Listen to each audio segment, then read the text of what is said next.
page of The Telegraph suggests that water company chief execs should have their pay linked to levels of pollution after it was revealed that raw sewage was pumped into rivers more than 1,000 times a day in 2020. Baroness Jenny Jones is the Green Party peer. Thank you for coming on the programme, Baroness Jenny Jones. What is the excuse that the water companies use for dumping this amount of sewage this regularly? Well, they say that it's because of heavy rainfall, because in fact they are allowed to discharge untreated raw sewage if capacity is exceeded in certain circumstances, i.e. heavy rain.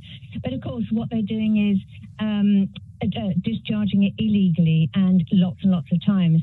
And quite honestly, this is the moment when the government could actually step in and set them a timetable for actually clearing up their mess. The big problem is that population has increased, new developments for houses and things like that.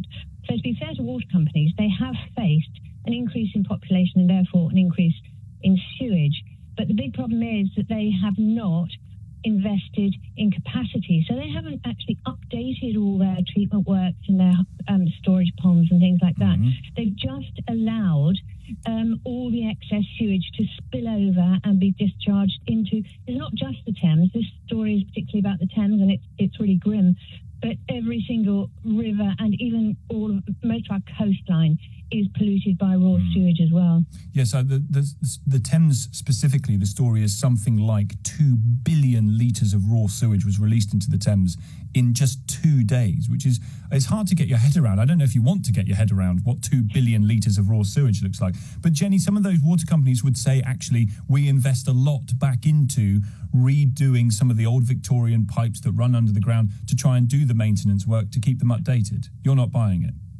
Well, it's a huge challenge, I do admit, and updating those Victorian pipes is obviously crucial, but at the same time they need new infrastructure. And what they've chosen to do instead is give dividends and bonuses, dividends to their owners, to their investors, and bonuses to the people who work for them. So they spent an awful lot of money on just feeling good and nothing or very little comparatively on actually fixing the problem.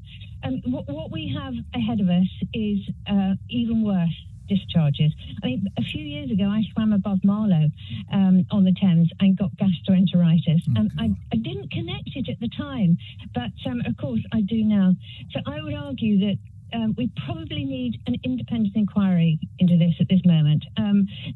Last year, we had the Environment Bill going through Parliament, and at that point, in the House of Lords, we actually tried to get the government to give us some idea or put something into law about what was allowed and what wasn't. But they chose not to do that. They're asking the water companies to clean themselves up, which is very generous of the government, but ultimately a waste of time. 50, as you mentioned on the dividend payments, £57 billion paid in dividends between 1991 and 2019. Baroness Jenny Jones, grateful for your time. Thank you. You're a Green Party peer. John's in